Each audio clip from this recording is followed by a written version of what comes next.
There is a moment in the life of certain people that no one talks about.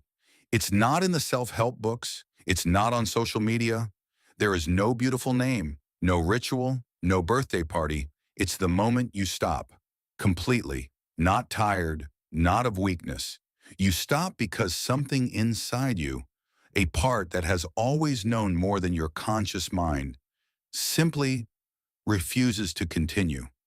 And in that strange silence, in that stillness that frightens outsiders, but that you feel like the first clean air after years of breathing smoke, a truth begins to emerge from the deepest layers of who you are.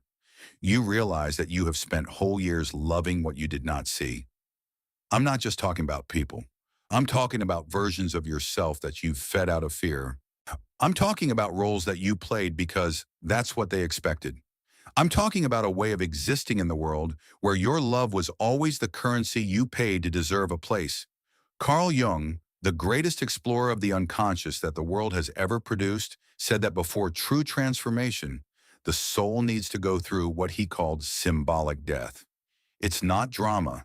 It is not an exaggeration. It is the real, deep, and irreversible end of an identity that was never really yours.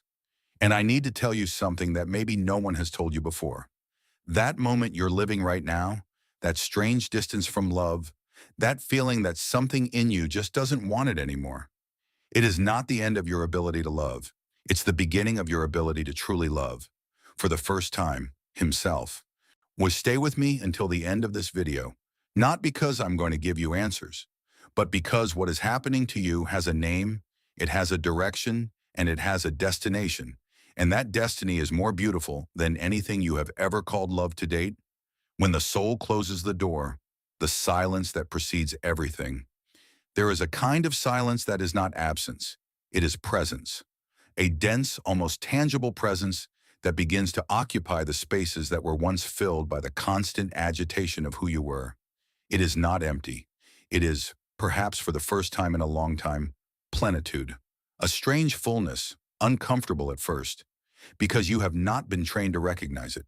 You've been trained for movement, for care, for the answer, for the love that manifests itself as action, as presence for the other, and as total surrender of oneself even before anyone asks. And now, this silence. You look at the phone and don't feel the urge to answer. You think about the people you've loved, and you feel something different than you've always felt. Something that isn't indifference, but also isn't that painful, familiar pang in the chest. You spend hours alone and you don't feel alone, and that scares you. Because for so long, loneliness was the enemy, and connection, even if it cost you everything you had, was the only antidote you knew. Jung was talking about the process of individuation, the journey by which the human being becomes, finally, entirely himself. Not the version edited for the world, not the version that his parents dreamed of, not the version that the partner needed. The real, whole version, which carries light and shadow with equal dignity. And he was clear, this process does not begin with happy discoveries. It starts with what appears to be a loss. When the soul closes the door, from the inside out, it is not punishing itself. She's not giving up on love. She is, for the first time, protecting herself. Not the other. Of herself. Of the version of herself that has learned to dissipate in the love of others as a condition of existence. Think about the last time you felt like you needed someone to feel whole. Think about the last time you shaped what you said, what you felt, even what you thought, so that someone else wouldn't walk away. Think about the last time you interpreted someone else's silence as a sign that there was something wrong with you. This pattern has a name, it has an origin, and it has an end. But the end does not come with confrontation. It does not arrive with dramatic decisions or speeches of liberation. The end comes just like that, in silence.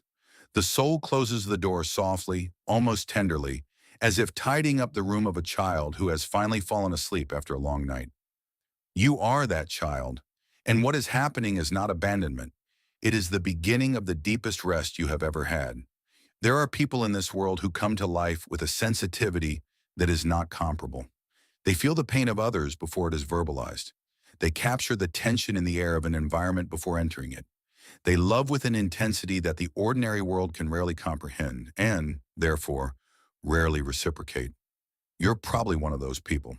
And for years, decades perhaps, this sensitivity was at the same time his greatest gift and his greatest weight.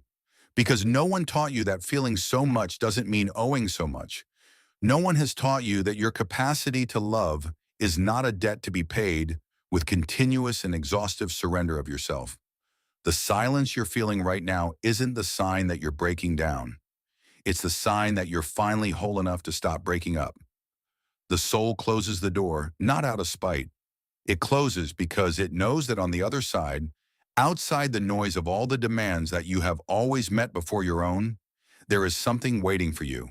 A version of you that never needed approval to feel real. A version of you that loves because you want to, not because you're afraid of what happens when you stop. A version of you that is, quite simply, free. And this version is not born in the midst of chaos. It is born right here, in that silence that you still don't know how to call sacred, but that you already feel, in the most honest hours of the morning, that it is. The pain that no one sees, the invisible weight of those who feel too much. There is pain that does not appear in exams. There is no clear diagnosis. It has no visible bandage. It does not deserve medical leave, nor does it generate the compassion that physical pain would generate. But it is there, present every morning when you wake up already tired, in every conversation in which you smile, while something inside you screams, in every night when silence finally arrives and you realize how much of the whole day has been lived for others. This is the pain of the empath that is not yet known. It's not the pain of heartbreak. It is something more subtle and therefore more devastating. It's the pain of never having been entirely yourself in any relationship. It is the pain of having loved so much and so deeply, and yet having felt invisible. It's the pain of giving everything you had and then some more, and yet feeling like it was never enough. Not because you were too little, but because you were giving to the wrong places, for the wrong reasons, from a place within yourself that had never been healed. Jung called the mask we build for the world a persona, and he was kind enough to call it a mask because actually, for many of us, especially for those who feel it more deeply, that mask becomes indistinguishable from the face. You've used it for so long that you've forgotten you were wearing it. And he forgot that there was something different, something more true underneath. The persona of the wounded empath is usually of disarming beauty. She is kind. It is understanding. It is the person who always has the right words when someone is suffering. It is the person who never complains, never overburdens, never asks too much. The person who cares with a dedication that the world admires from afar without ever asking. Who takes care of you? And you've learned not to wait for the answer, because at some point, maybe too soon, you understood that waiting for the answer was dangerous, that needing it was dangerous, that showing how much you hurt too was the fastest way to abandon you feared the most. So you learned to be strong. He learned to be the shoulder. He learned to turn his own pain into fuel to take better care of others. And that for years functioned as a kind of silent contract with the world. I don't ask, I give, and in return, you stay. But silent contracts always charge with interest. The pain that no one sees accumulates, not in spite, not in anger. The empath rarely comes to anger in a direct way, because anger would require him to put himself at the center, and he has been trained over a lifetime to exist on the margins. Pain builds up in exhaustion, in dreams that stop appearing, in a kind of emotional anesthesia that is not peace. It is exhaustion disguised as acceptance. Have you ever felt that? That feeling that love is no longer something that energizes you and has become something that drains you?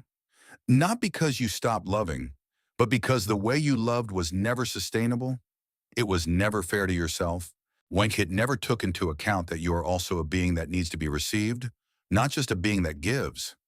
The pain that no one sees is also the pain of the unsaid. The times you swallowed what you needed to say because the other was not ready.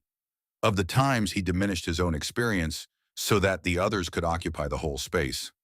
Of the times you wondered in some secret corner of your being if there was something fundamentally wrong with you since you loved so much and yet always ended up feeling lonely. There is nothing wrong with you.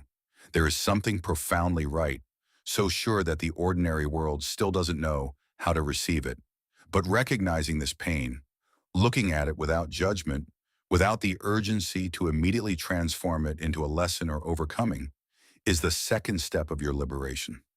The first was silence. The second is this: to see pain for what it really is, not weakness. Evidence. Evidence that you felt it. Evidence that you loved it. Evidence that you were present in a way that few human beings are capable of. And evidence, above all, that you have reached the limit of what can be given without being received. This limit is not the end of love. It is the birth of a love that for the first time begins in you. Love that drains how an empath learns that giving is not the same as loving. No one told you that love and giving are not synonymous.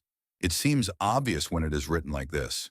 But within your internal system, within the emotional language you built from a very early age, love and surrender always walked together in a way that made it impossible to distinguish one from the other. When you loved giving, you proved that you loved by giving more. And when she felt that love was at risk, the automatic response was always the same: give even more. This is not love. This is fear wearing the clothes of love. And the difference between the two is the cost they charge. True love, the love that Jung would describe as the expression of the integrated soul, is generous because it is abundant. It flows from a place that doesn't run out because it's fed from within. He gives because he has plenty of it, not because he fears what happens when he stops giving. Fear masquerading as love works in a completely different way. He gives from a place of scarcity. Each delivery costs something real. Each sacrifice takes away a slice of something that should have been preserved. And over time, if this system creates a silent and devastating equation. The more you give, the less you have. And the less you have, the more you feel you need to give to keep people close. It is a gear that only stops when the soul says that there is nothing left to give. And there you find yourself here, in this place that the world calls closure, distance, coldness. But it is actually a form of wisdom that your deepest being finally had the courage to impose. The empath learns about the love that drains in different ways. Some learn in the romantic relationship that lasted years and that, looking back, it is realized that it was always you who adjusted, who gave in, who understood, who waited. Others learn in friendships where they were the permanent counselor, the eternal safe haven, but when they needed it, suddenly the port was deserted. Oh, still others learn in family ties where the role of caregiver was assigned so early that you don't even remember a time when you didn't carry it. In all these places, the pattern is the same. His love was real, but his direction was wrong. It flowed outward with a force and intensity that never found a way back. And you, for so long, convinced yourself that this was right, that to love without receiving was a form of nobility, that needing was a weakness, that demanding reciprocity was selfish. It was not nobility. It was a wound using the language of virtue. Jung talked about what he called the mother complex, the psychic configuration where the individual learns from a very early age that his existence is justified by how much he serves others. It is not exclusive to women. It is not exclusive to any gender. It is a pattern that settles silently in the psyche of those who, at some formative moment in life, understood that love was conditional, that to be loved it was necessary to deserve it, and that to deserve meant to give, to serve, to care, never to bother, never to weigh. When this pattern begins to dissolve, and this is what is happening now, the initial feeling is one of loss, because you are losing something that, although it cost you a lot, was also your way of feeling needed, of feeling safe, of feeling loved in your crooked and exhausting way. But on the other side of this loss, there is something that you still don't really know. There is love that does not drain. Love that doesn't require you to become less so that the other feels more. And love that begins with your own full presence with yourself and overflows into the world from that solid center, not from the vacuum of fear. That love begins when you learn a simple revolutionary truth. You don't have to earn the right to exist. You already exist. And that in itself is enough. The death that liberates, the end of the old identity, and the birth of the new being. Every great transformation begins with grief. Not the grief of a person, the grief of a version of oneself. And this is, perhaps, the most difficult grief that exists, because no one recognizes it as grief. The world sees you differently and asks what happened. You smile and say you're fine. But inside, something is being buried. Something real. Something that, as much as it cost you, was also the only way to exist that you knew. Or Jung called this process symbolic death, and he did not use this expression lightly. He understood that for the human being to become fully who he is, it is necessary that the being he thought he was die. Not literally, but in a way that is so real, so felt in body and soul, that the word death is the only one that seems honest. The old identity of the wounded empath has very specific characteristics. It defines itself in relation to the other. It exists to care, to understand, to save. It finds its value in the usefulness it has for the people around it. And she has a deep, almost primordial fear that if she stops being useful, stops caring, stops giving, she will discover that there is no one there. That underneath all this surrender, there is no self. There is a void. This fear is the biggest lie that the old identity tells. Because what she calls emptiness is actually space, the same space that exists before a garden is planted. It is not the absence of life. It is a possibility not yet manifested. The death of the old identity happens in different ways for each person. For some, it comes as a sudden collapse, a moment when the strength simply runs out and there is no longer any way to pretend that everything is fine. For others, it is slow, gradual, a silent erosion of the old certainties that were once the firm ground beneath their feet. For still others, it comes exactly as it came to you, with that silence, that distance from love, that strange feeling that you are here, but in a different way. In all cases, what is dying is not you. It's who you had to be to survive. And there is an infinite difference between these two things. Who you had to be to survive was, for a long time, a prodigy of adaptation. He quickly learned what the environment needed and molded himself to it. He learned to read the emotions of others before his own. He learned that security came from approval, and that approval came from delivery. It was an intelligent, creative, and, in its own way, protective system. But there came a time when what he protected began to destroy, and the soul knows of this turning point before the mind can name it. That's why you're here. That's why something in you simply refuses to continue in the same way. It's not a whim. It is not selfishness. It is the deepest intelligence of your being, the one that Jung called the self, that goes beyond the ego, that is older and wiser than any story you have told about yourself, saying the time has come. And this is not the time for a fight. It is surrender. Surrender no to the world, no to expectations. Surrender to what you really are. The birth of the new being does not happen in noise. It happens right where you are right now, in silence, in the stillness that once seemed empty and that slowly begins to reveal its true nature. The new being does not need to be loved to feel real. He already feels real. The new being does not need to give to deserve to stay. He already knows he deserves it. The new being is not afraid of loneliness. He discovered that alone with himself is very different from being alone, that being already exists in you. He has always existed.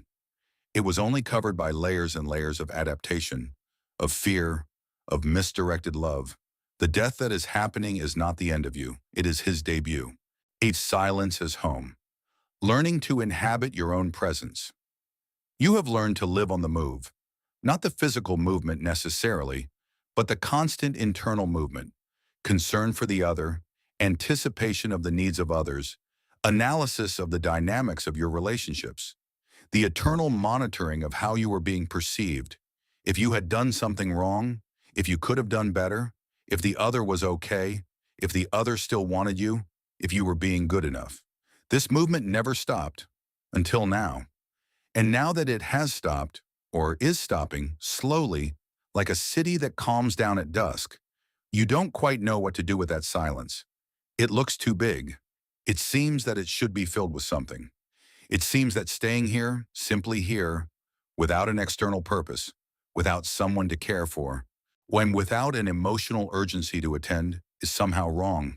It's not wrong. It is the most sacred exercise that exists. Jung talked about what he called introversion as a need of the soul. He did not use the word in the popular sense of a shy or antisocial personality. He spoke of an ability to turn inward, to find an inner space, a universe as rich and as alive as anything that exists on the outside. He believed that most human suffering came from the inability to inhabit one's presence, from the constant need to be distracted by the external so as not to have to meet with the internal. You've spent a lifetime distracting yourself with others, and now the invitation is different. Learning to inhabit one's own presence is not a rational process. You can't teach with techniques. It happens by itself when you stop running away. And when instead of immediately filling the silence with a call, a message, a distraction, you just stay. He keeps what he feels. He gets what he thinks. Stay with what you are when no one is looking, when there is no role to play, when there is no expectation to meet. And what you find there, in this space that once seemed threatening, is something you never expected to find. You find yourself. Not the version of you that the world knows.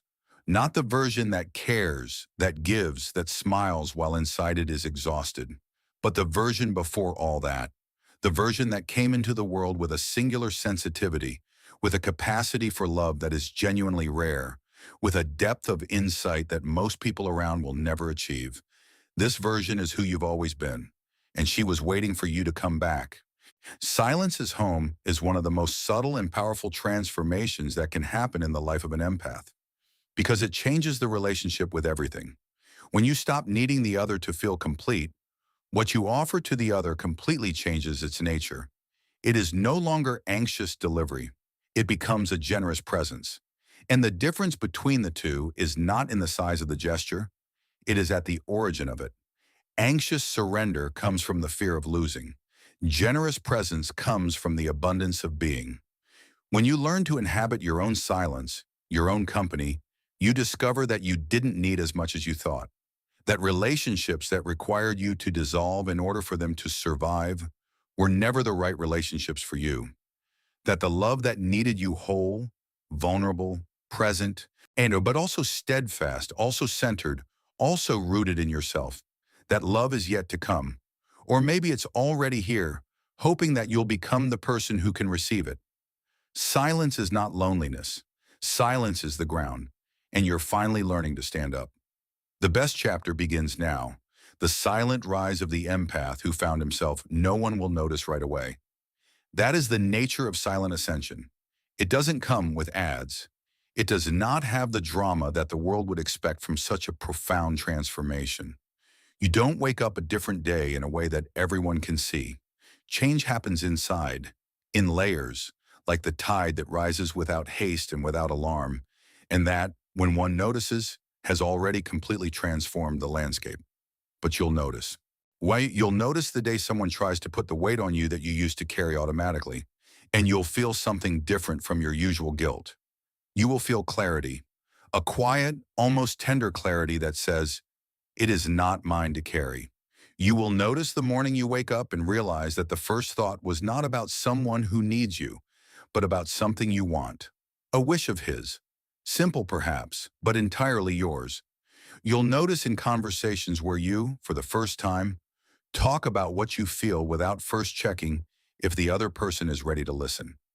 You'll notice when you look in the mirror and instead of the usual automatic judgment, feel something like recognition, like someone who meets an old friend who was away for a long time. Jung said that individuation and the journey of becoming oneself entirely does not have perfection as its destination. It is destined for wholeness, the ability to contain one's own contradictions without being destroyed by them, to love without losing oneself, to be present for the other without being absent from yourself. This wholeness is what is being born in you, and it is irreversible, not because you have become impervious, but because once you really see who you are underneath all the roles you've played, there's no way not to see it.